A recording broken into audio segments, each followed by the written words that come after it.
사도신경 하심으로 주일 예배를 시작하도록 하겠습니다.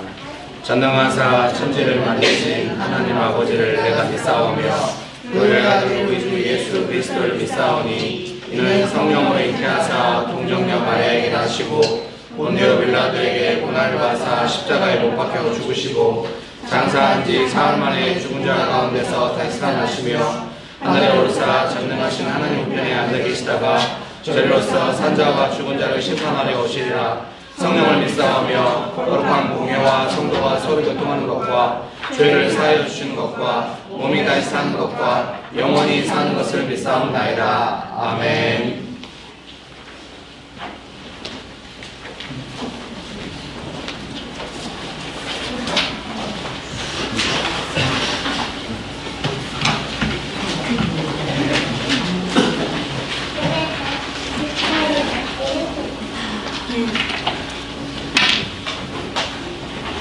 주님께서 주신 말씀은 시편 23편입니다.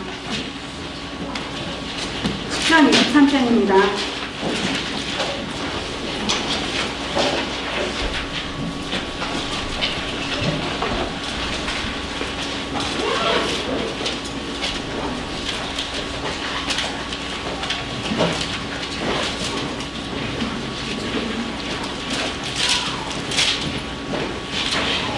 찾으신 줄 알고 같이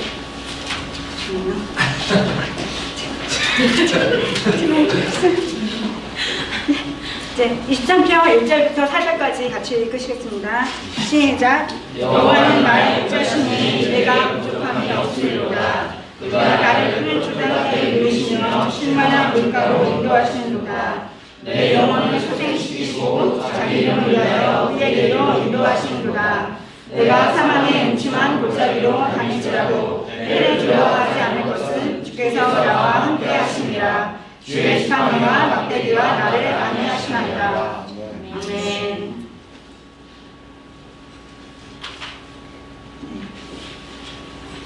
네, 이 말씀은 제가 어저께 며칠 전에 받았었는데요. 제가 토요일마다 아침 9시부터 밤 11시까지 수업을 해요. 그래서 시험 때라서 그런데 어저께는 특히나 이제 좀 시간이 남아서 홍대를 계속해서 1시간 동안 걸었거든요. 먹을 데가 없더라고요. 그래서 먹고 싶었는데 이렇게 먹을 데가 없어서 이렇게 찾아다니다가 이제 목자와 양에 대해서 주님이 주신 말씀이 너무 선명해서 같이 이 시편 말씀이 받아졌습니다. 그래서 예수님 주인 되시고 그리고 예수님 목자 되시는 말씀을 보고 싶어서 이 말씀을 찾았습니다. 그 ESV 버전에서 봤는데요. 주님이 내 목자 되시고 그 목자가 하시는 일이 영어를 쓰기 싫지만 리스토어라고 해서 내 영을 소생시키신다가 리스토어를 그러니까 회복한다는 말씀이시고 그리고 레이스미, 그러니까 나를 이끄신다. 라이처니스니스, 그러니까 의의 길로 인도하시는데 그 의가 정의로운 길로 인도하시는 거고, 근데 3절에서 그러니까 예수님의 이름으로 의의 길로 인도하신다는 말씀을 항상 저희 시편 말씀, 이 말씀 되게 많이 알고 있고 유일한 암송 구절이거든요. 근데도 다시 한번 이렇게 저희 상황과 그리고 또 저희 교회에서 훈련을 하면서 다시 새롭게 말씀을 보게 된 것 같습니다. 뭔가 위로해 주신 지금 오늘 찬양 인도처럼 주님께서 위로하시고 그리고 의의 길로 인도하시고 그리고 그 다음에 4절의 말씀에 같이 함께 하심으로 그리고 해를 두려워하지 않을 것이다 라는 말씀이 되게 많이 와닿았던 거죠. 그리고 저는 안위하신다는 말씀이 제가 무식해서 그런지 안위하다는 말을 솔직히 잘 못했었어요. 근데 이제 영어로 처음 보니까 comfort라고 위로해 주신다는 마음을, 그래서 안위하신다는 게 저는 인도하심으로 저는 잘못 들었었는데 위로하시고 또 우리에게 쉼을 주시는 그런 목전하신 주님, 그 주인 되신 주님을 본 것 같습니다. 그래서 그 주님을 저희들이 그 주님을 믿고 따르고 있고 그리고 또 그런 목전하신 주님을 이름으로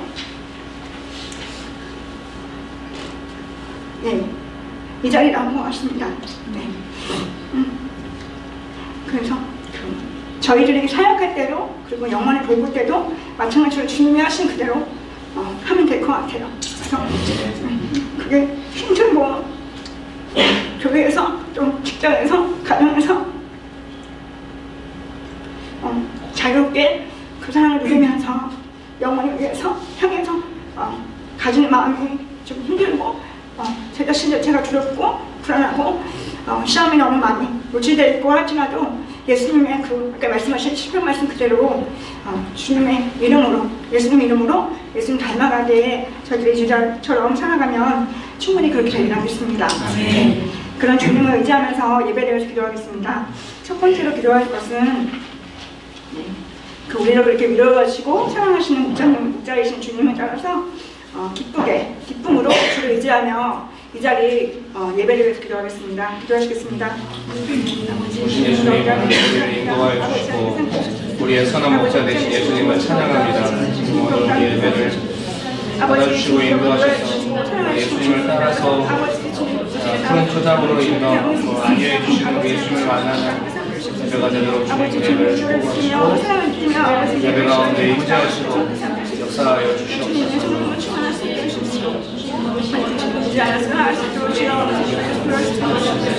예배 시간에 주님의 아버지 그 사랑을 축복할 수 있도록 주님께 삼겨주시옵소서.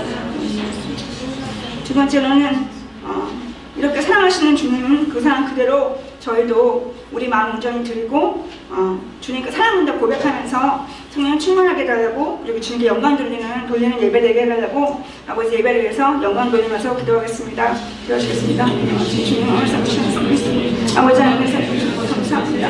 아버지 우리 마음 드립니다. 정성을 다해 마음을 다해 주님 아버지 예배를 위해서 기도하고 아버지 예배의 마음을 주님 아버지 드립니다. 아버지 하나님께 마음을 주신 것처럼 저희도 아버지 그 마음으로 기도하며 사랑하는 아버지 아버지 주님 사랑합니다. 예배를 아버지 상기하시옵소서.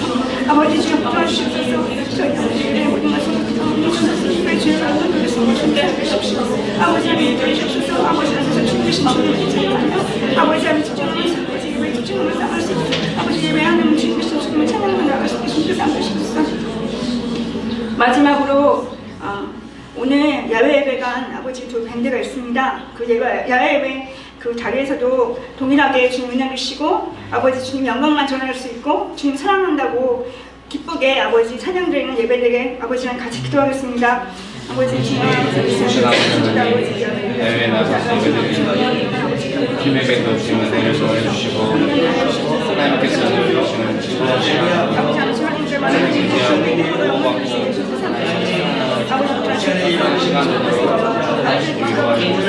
시간으로 도와주시는 하나님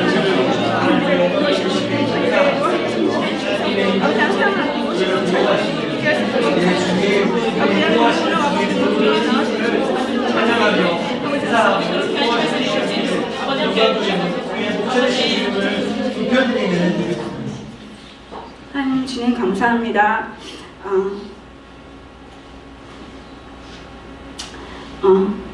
예수님 한 분만이 주님 저희들의 목자이십니다. 예수님 한 분만이 이 예배의 주님이십니다. 선한 목자이신 주님께서 저희들 부족하고 아버지 악에 빠지기 쉬운 저희들 양들을 주님 아버지 보살피시고 돌봐주시고 아버지 사랑하시나 해주셔서 감사합니다. 그 감사함과 아버지 사랑을 아버지 항상 잊지 않게 도와주세요. 그리고 주님 이 예배가 정말 주님께 정말 아버지 신령으로 진정의 예배 드리는 자리가 되게 도와주시고 이 예배가 정말 아버지 하나님께 영광을 돌릴 수 있는 예배 되게 도와주세요. 아멘. 감사드립니다. 아버지 주님 목자 되신 예수님을 따라서 정말 저희들이 똑같이 아버지 못할지라도 아버지 힘들고 무너질지라도 아버지 온전히 주님 아버지 붙들고 의지하고 나아가기 원합니다. 이런 자리 이런 예배 자리가 되기 원합니다. 감사드립니다. 예수님이 기도했습니다. 아멘.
저희가 오늘 또 주님의 얼굴을 뵙는 자리에 나오게 하심을 감사드립니다. 네. 살면서 많은 실패나 좌절이나 낙심이나 여러 가지를 겪고 이 자리에 나왔을 수도 있고 또 기쁨으로 살다가 주 옆에 나왔을 수도 있고요. 여러 가지 이 자리에 나온 저희 모두에게 주님의 기쁨을 다시 한번 도와주시고 우리가 그 다른 어떤 것들로 기뻐할 수 있는 것이 아니라 그냥 주님의 얼굴을 뵙고 주님 안에 있는 것 자체가 우리 영혼에 너무 큰 기쁨임을 알 수 있도록 도와주세요. 아멘. 이 시간 주님 안에 기쁨을 충분히 누리고 돌아가는 시간이 되길 원합니다. 아멘. 아멘.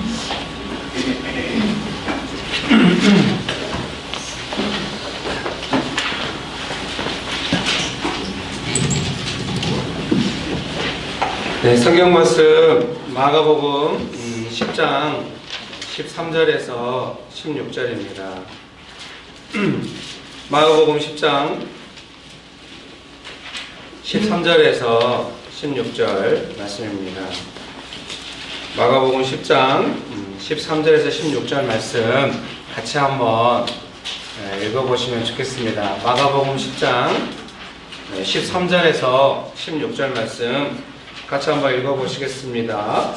사람들이 예수께서 만져주심을 바라고 어린아이들을 데리고 오매 제자들이 꾸짖거늘 예수께서 보시고 노하시어 이르시되 어린아이들이 내게 오는 것을 용납하고 금하지 말라. 하나님의 나라가 이런 자의 것이니라.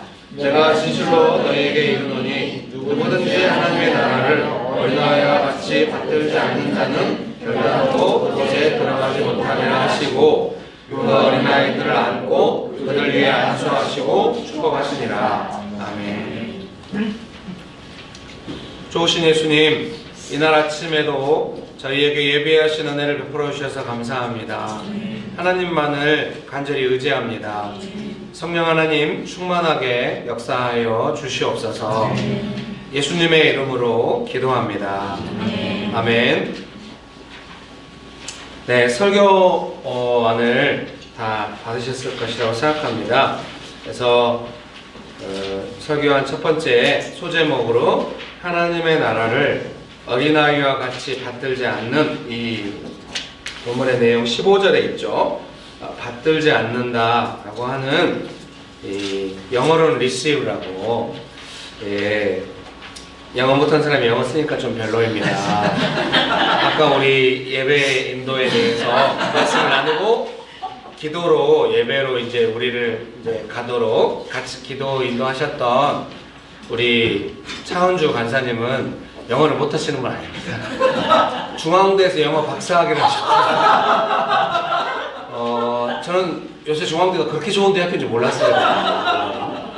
예, 그래서 박사학위를 하시고 미국 캔자스에 가서 박사학위를 3년 동안 하신 예, 그런 분입니다. 그런 분이 영어를 못한다고 하니 그럼 저는 뭡니까? 예. 그래서 이렇게 받아들이지 않는다. 예. 제가 설교문을 작성할 때는 뭔가 있는 듯이 작성을 했는데 지금 보니까 아무것도 없네요. 예, 여러분 도와주세요. 여러분 축복합니다. 그래서 그 세 번째 줄 제가 읽어드리겠습니다. 하나님의 나라를 단순하게 받아들이는 사람이 하나님 나라의 중심에 있다고 예수님은 말씀하십니다. 그래서 우리가 그 하나님의 말씀, 하나님의 나라를 받아들이는 것이 좀 중요하다. 받든다는 표현은 받아들인다.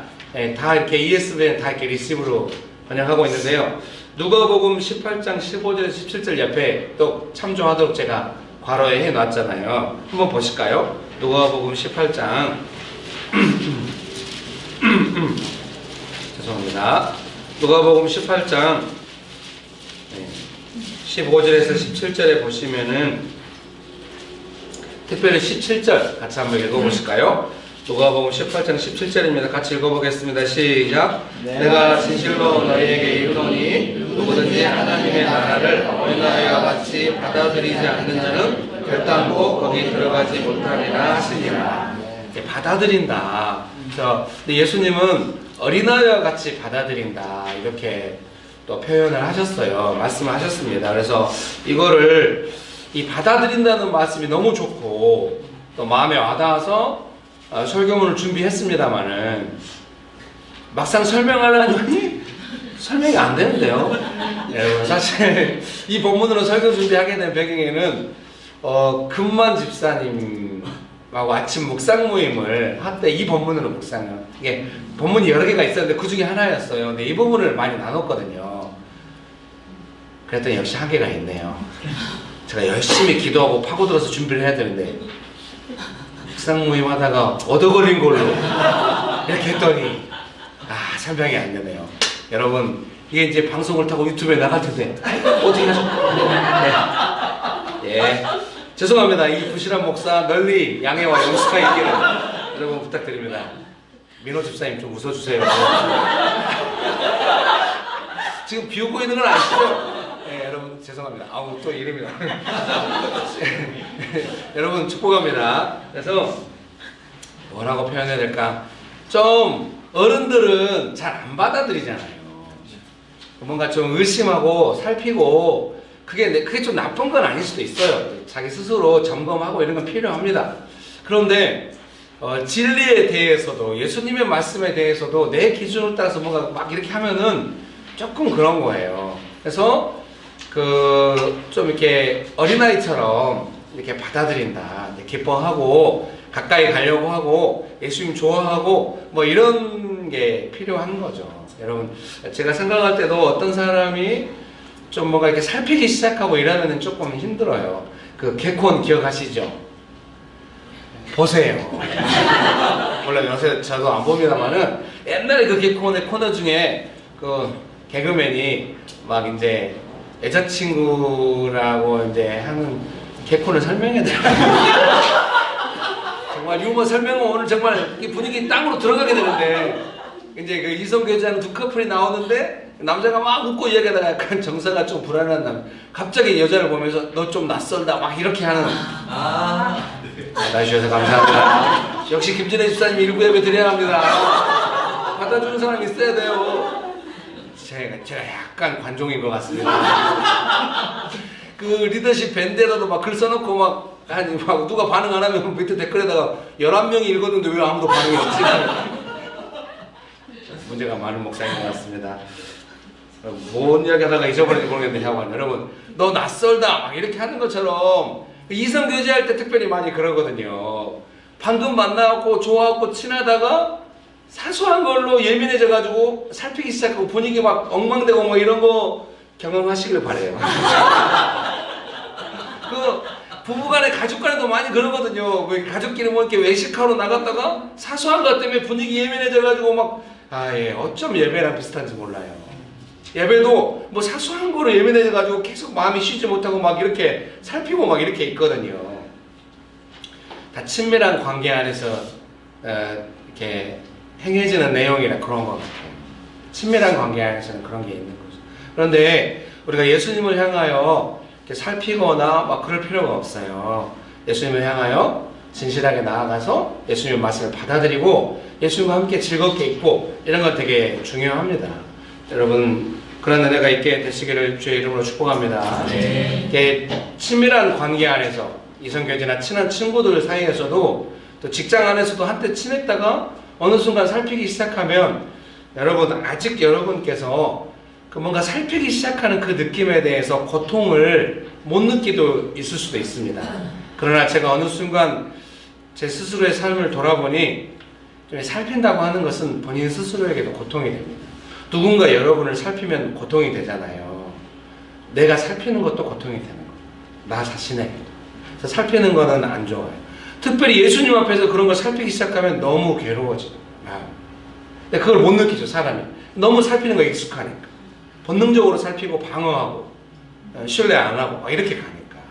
이성 교제하다가 살피는 분위기 되면 너무 괴롭다는 걸 아셔야 하는 거예요.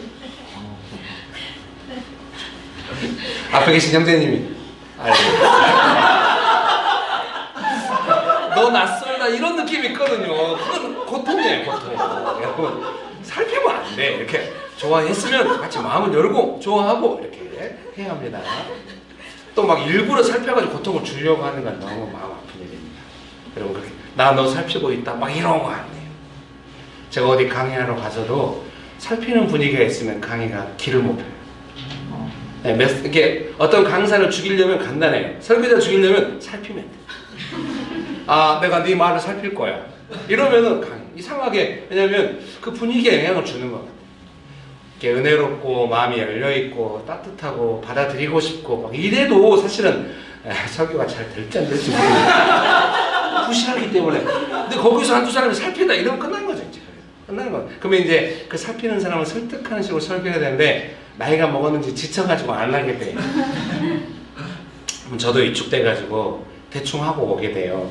그래서 강사계에 소문이 난 것 같아요. 김길 강사 부실하다.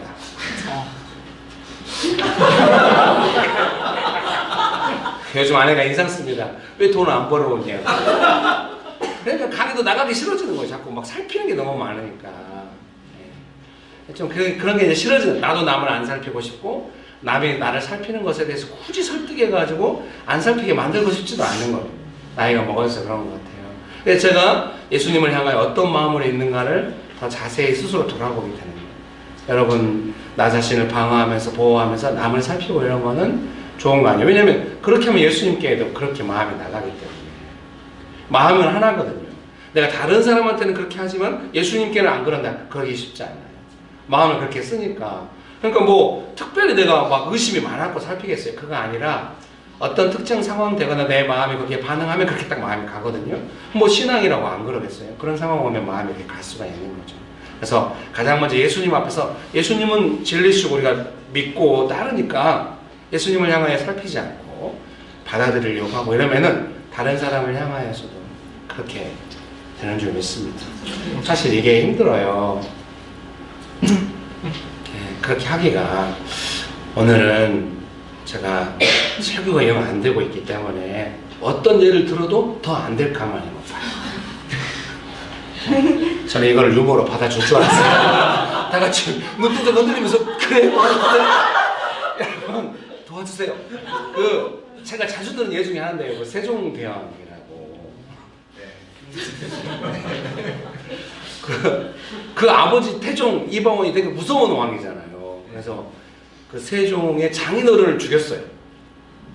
네, 그 왕비의 아버지를 죽였습니다. 근데도 세종이 아버지가 벌인 잔치에 나가서 춤을 췄다고 해요. 네, 세종이 아주 이중적인 사람이라고 한다면 세종대왕 되게 힘드시겠죠. 그 마음으로 그렇게 했으면. 그렇다고 해서 세종대왕이 아무 느낌 없이 그냥 나가서 막 춤추면 좀 이상하잖아요. 그것도 이상하잖아요. 근데 저는 이렇게 좀 제가 나이가 먹으면서 이렇게 생각하고 싶은 거예요. 마음을 닫지 않고 아버지를 원망하거나 스스로 파괴시키면서 거기서 행동하는 게 아니라 그 아버지를 향하여서 조선의 그 어떤 정치 체제에 대해서 마음을 닫지 않으니까 끝까지 좋은 왕이 될 수 있었던 거예요. 마음은 닫은 데서 나오는 것들이 많이 있잖아요. 안 좋은 것들. 세종한테서는 그런 게 잘 안 흘러나오는 거예요. 왕으로서 정치하면서 우리가 조선 왕조를 조금만 배우고 말면 얼마나 그 쓴 마음들이 많아요.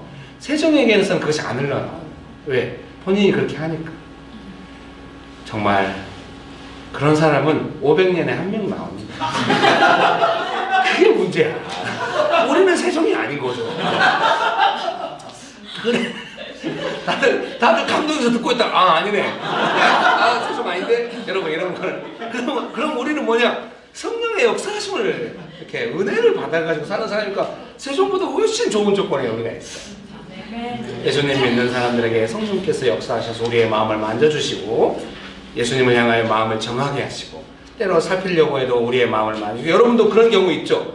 친밀한 관계 안에서 익숙하게 살피고 싶은데 어쩐지 살피지 못하게 뭔가 마음이 만져지는 그런 느낌이 있을 수 있어요.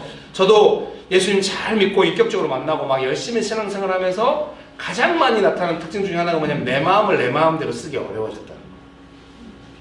제 아내랑 3년 동안 연애할 때, 결혼생활 할 때 제가 막 성격이 좀 모지니까 한번 결정하면 다시는 안 보고 싶고 막 이렇게 하려고 했지만 결코 그게 안 됐죠. 제 마음대로 사랑 안 하거나 할 수 없었죠. 항상 사랑하도록 오랫동안 훈련했습니다. 그래서 이 강팍한 사람이 여기까지는 올 수 있었던 것 같아요. 그나마 가정을 이루고 살 수 있게 된 거는 하나님의 은혜입니다. 제가 너무 독한 것 같아요. 아직도. 아들이 셋째가 막 뭐 던지는 버릇이 있었거든요. 그걸 부드럽게 교정해야 되는데 이제 김밥을 먹다 던진 거예요. 제가 그래서 나머지 김밥 저도 막 같이 던졌어요. 옛날 같으면 화내면서 던졌을 텐데 화내지 않고 그냥 그래 씨가 던지고 싶어? 우리 큰아들이 막 땅속으로 들어가네요. 그날 그 분위기를 이렇게 하고 아들은 자기 방에 있었는데 큰아들은 제가 막 바닥에 던지고 셋째가 너무 놀라가지고 그 다음부터 던지는 걸 사라졌습니다. 그렇게 고쳐야 쓰겠습니까? 네, 제가 그때 좀 후회 많이 했습니다. 하나님께 죄송합니다. 회개하고 더 부드러운 방법으로 해보려고. 지나친 홍수 효과였어요.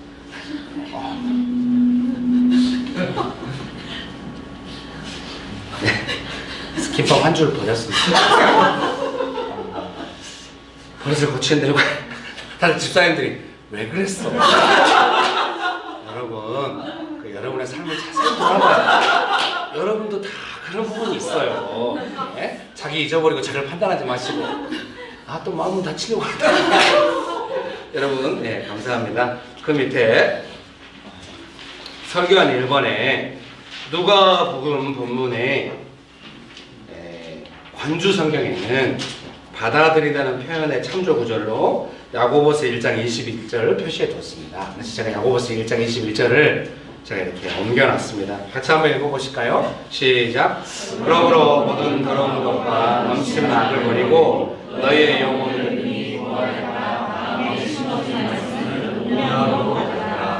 너의 영혼을 미리 구원할 바 마음에 심어진 말씀을 온유함으로 받아라. 하나님의 나라를 받아들인다는 의미를 야고보서 본문을 통하여 해석하자면 하나님의 말씀을 단순하게 받아들인다는 의미로 이해됩니다. 어린아이들이 예수님을 좋아하고 가까이 가고 싶어하는 것은 예수님을 좋아하고 예수님의 말씀을 좋아하기 때문입니다.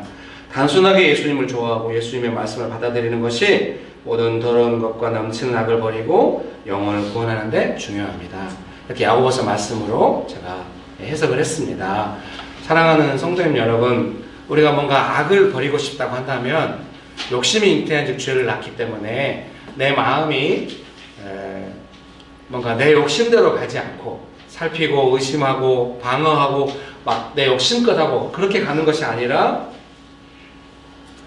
예수님을 향하여 마음을 열고 예수님의 말씀을 향하여 마음을 열고 항상 열려있는 마음으로 예수님을 향하여 있는 것이 우리의 마음을 거룩하게 지키는 상당히 중요합니다. 저는 남편이자 아버지로서 가족들이 뭔가 식사하러 갈 때 그저께도 그 이야기 했는데요. TV를 아내랑 보고 있는데 정준호 씨가 부산에서 엄청 큰 뷔페를 하더라고요. 우리가 그걸 보면서 우리가 갔던 뷔페 아니야? 막 이러면서 했는데 되게 넓은 뷔페를 우리가 부산에 갔었고 부산 여행을 자주 갈 때 근데 그때도 별로 좋은 기억은 아니에요. 우리 큰아들 또 땅으로 들어가게 생겼습니다. 이제 제가 이제 어떤 강의가 있었는데 그 시즌에 애들 일정하고 겹쳐가지고 여행 갈 일정이 너무 빠듯했어요. 그래서 어쩔 수 없이 제 강의랑 여행 일정을 함께 잡진 않아요. 그렇게 하면 되게 좀 힘들거든요. 그래서 여행 일정을 따로 잡는데 그때는 어쩔 수 없이 하루 전에 강의가 있었어요. 강의를 하고 그 다음날 이제 딱 이제 이렇게 식사하기로 했는데 이제 이틀 동안이나 강의, 그 전날 저녁, 그 다음날 오후. 그래서 오후에 하고 아마 이제 오전 강의하고 점심 식사를 같이 하기로 했던 것 같아요. 그래서 제가 강의가 일찍 끝나서 이제 저희 가족들 어디서 놀고 그 식사 뷔페로 오기로 했고 저는 강의 끝나고 거기 갔는데 제가 일찍 도착한 거예요. 근데 부산에 초행길이니까 좀 걱정이 돼서 아내한테 연락을 했는데 연락 안 받아요. 그럼 이제 한두 번 해보고 기다리면 됩니다. 저는 그런 성격은 아니에요. 못 기다려요. 10대 번 했습니다. 안 받아요. 네, 오늘 저를 판단하는 날이에요. 마음껏 판단하십시오. 그래서 이제 아내한테 안 되면 딸한테 연락하면 딸은 잘 받아요. 딸한테 연락했는데 그날따라 딸도 한 번도 안 받았어요. 그래서 마지막에 아들한테는 아들도 안 받았습니다. 그래서 총 한 20 몇 번 했을 겁니다. 3번 합쳐서. 근데 다 안 받았습니다. 기다리다가 왔습니다. 왔는데 우리 딸의 표현에 의하면은 딸이 아주 어렸을 때 5살 때 이럴 때 제가 아내랑 싸운 적이 있대요. 뭐 때문에 싸웠냐? 연락 안 받았다고 싸웠대요. 딸은 그때를 좋은 기억으로 가지고 있대요. 우리가 싸워서 미안하니까 아내도 딸한테 잘해주고 저도 잘해주고 양쪽에 잘해주고 딱 이런 기억으로 가지고 있대요.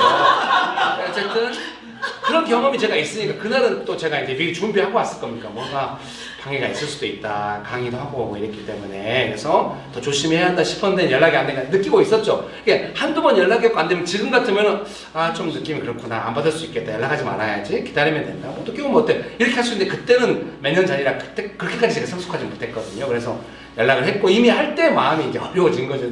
근데 제가 절대 표시 안 하고 즐겁게 식사를 했는데 아내가 그런 저를 보고 아무 느낌 없이 너무 당당하길래 애들이 음식을 가져가는 순간에 제가 인상을 약간 지금 나 기분 안 좋아 이렇게 인상만 한번 쓰고 지나갔죠. 미안합니다. 네, 저의 삶을 적나라하게 표현하니 어쩐 좀 헛헛하네요. 오늘 설교 끝나면 헛할 것 같은데. 예, 박지현 주사님 드디어 웃어주시기 시작했습니다. 감사합니다. 이쪽 다 같은 밴드예요. 이 밴드가 계속 인터뷰 드리면 안 될까요? 감사합니다. 위로가 많이 돼요. 사랑하는 성도들 여러분, 이쪽은 왜 안 웃어요? 미안합니다. 제가 그 순간에 잘 못했어요. 그때만 해도 이제 무사히 지나가긴 했지만 잘한 건 아니죠. 아내한테는 왜 연락 안 받았어요? 의사표시 좀 하고 말았죠. 근데 지금 같으면 잘할 수 있을 것 같아요. 제가 결정을 하거든요. 내가 여기서 이 분위기에서 방황하고 내 마음을 닫으면은 가족들이 식사 자리가 어떻게 될 건지 알 수가 있잖아요. 근데 여기서 내가 마음을 열어서 어떻게 할 것인지 이게 좀 이렇게 마음이 왔다 갔다 하는 순간에 마음을 열어서 예수님의 뜻을 따라 하기로 결정을 하는 거죠. 여러분 축복합니다. 우리가 명신교회 예배로 모여서 예배를 드릴 때도 너무 각자의 삶 안에서 하나님 앞에 나올 때 경향 없이 나올 때가 있었어요. 그때 제가 지금 같으면 훨씬 더 성숙하게 반응했을 텐데 제가 아무것도 그냥 없는 것처럼 마음이 막 무너져도 그걸 무시하고 할 수도 있거든요. 그러면 또 열매가 없잖아요. 근데 우리는 그렇게 하진 않았지만 되게 진실하게 하면서 많은 긴장을 함께 겪어왔죠. 그 시간을 겪어왔기 때문에 지금은 뭔가 우리 안에 한 주간의 삶 속에서 뭔가 살피고 오고 하나님 앞에 예배드리기에 적당하지 않는 삶이나 마음이 있다 할지라도 우리가 함께 예배를 드리면서는 마음을 새롭게 할 수 있는 상황까지 진실하게 온 것 같습니다. 저는 이제 담임 목사로서 그 부분을 되게 중요시 제가 마음은 닫으면 아무도 마음 열지 않으리라 이런 걱정이 사실은 있어요. 그래서 일부러 제가 다 하는 거예요. 가정 안에서 제가 남편이자 아빠로서 마음 닫으면 누가 마음을 열겠어요? 누가 사역하겠어요? 마찬가지로 사랑하는 성도님 여러분들께서도 어디선가는 여러분이 마음문 닫으면은 아무도 어떻게 할 수 없는 상황들이 있을 거예요. 그때 결정해야 돼요. 근데 그게 그래 내가 마음문 열고 예수님 마음 받아서 즐겁게 할까? 그 쉽지 않아요. 경험. 그래서 쉽게 마음을 닫는 거예요. 그래서 진실하게 하면서 내 자신이 노출되고 연약함이 드러날 때도 있고 부족함이 드러날 때도 있지만 예수님께 은혜를 구하면서 성실하게 하는 거예요. 그럴 때 점점 우리의 속사람이 강건해져서 쉽게 내 마음을 넘치는 악을 버릴 수 있고 그 악한 반응을 안 갈 수 있고 예수님이 원하시는 반응을 계속해서 할 수도 있게 되는 것입니다. 그것은 하루아침에 되지 않아요. 뭐 타고나서 되는 사람 아주 드물어요. 세종대왕 한 분. 대다수는 어려워. 그러니까 우리는 은혜 받아서 말씀과 기도로 성령의 역사하심 안에서 예수님을 향하여 마음을 열고 또 우리의 삶을 향하여 가까운 사람들을 향하여 마음을 열고 해야 합니다. 여러분 조금 심하면 어떻습니까? 직장 가기 전부터 이미 마음이 닫혀 있잖아요. 그리고 그게 얼마나 내 마음을 상하게 그러니까 내 삶에 그 영향받으면 집에 오면 또 갑자기 직장에서 내가 마음을 닫았지만 집에서 마음 활짝 열면 이게 안 되거든요. 집에 와서도 그 마음으로 살게 되니까 마음이 전반적으로 그렇게 되는 거예요. 그러면은 삶이 그렇게 되는 거죠. 기쁨과 위로. 오늘 제가 설교 본문을 잘못 잡은 것 같아요. 오늘 찬양 인도자도 마음이 쉬네. 위로잖아요. 예배 인도자도 컴포트. 도와주세요. 발음 너무 좋았는데 저는 엉망이네요. 다 안위. 그 안위가 편안한 위로거든요. 그거 합쳐서 안위인데 다 컴포트인데 저는 긴장이 넘치네. 여러분 축복합니다. 잘 감당할 수 있게 되시기를 주의 이름으로 축복합니다. 그래서 설교한 2번 보시겠습니다.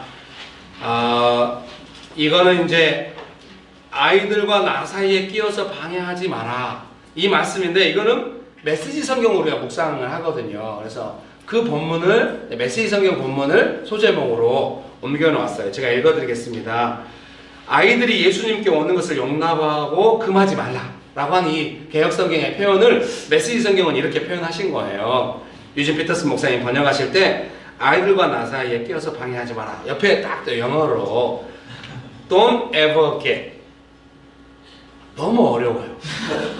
ever도 너무 흔한 단어고 get도 너무 흔해. 이걸 어떻게 대충 메시지 성경 영어 버전 보고 그냥 옮겨놨어요. 제가 미국 사람은 아니잖아요. 여러분 축복합니다. 그런 느낌이 있다. 이렇게 제가 옮겨놨습니다. 호주 시민권자인 제 친구는 너무 깊이 고개를 끄덕거리고 있어요. 정성욱 안수희, 이름 나오네.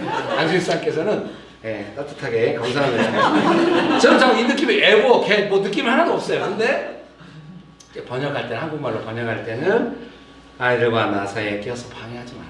이렇게 번역을 했네요. 어떤 사람이, 두 번째 줄 읽어드리겠습니다. 2번에 어떤 사람이 예수님께 용납받는 것에 대해서 누구라도 방해할 수는 없습니다. 어린아이처럼 쉽게 금할 수 있는 사람들을 향하여 더 그렇습니다.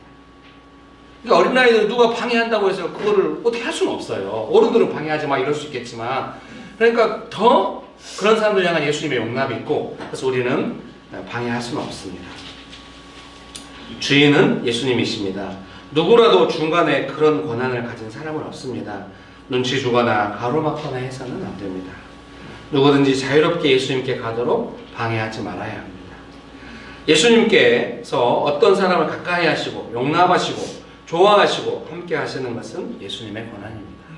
그래서 우리가 어떤 사람이 예수님께 갈 때 그거를 좀 이렇게 막 좀 이상하게 보고 이러면 안 되겠어요.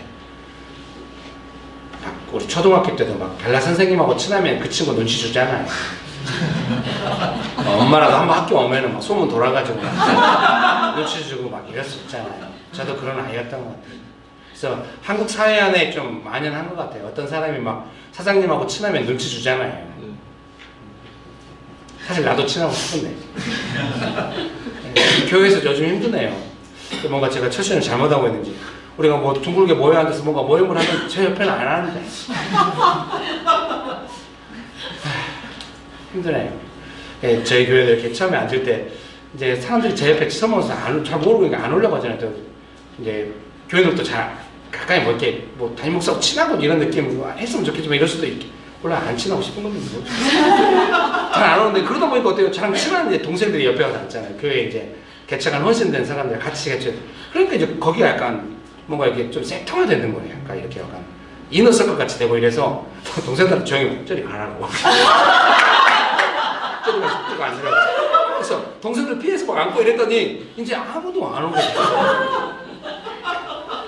그래서 우리 민수 전사님 저보고 늙으시면 외로우실 것 같아요. 이런 부작용이 있네요. 우리 다 인간의 연약함이 있습니다.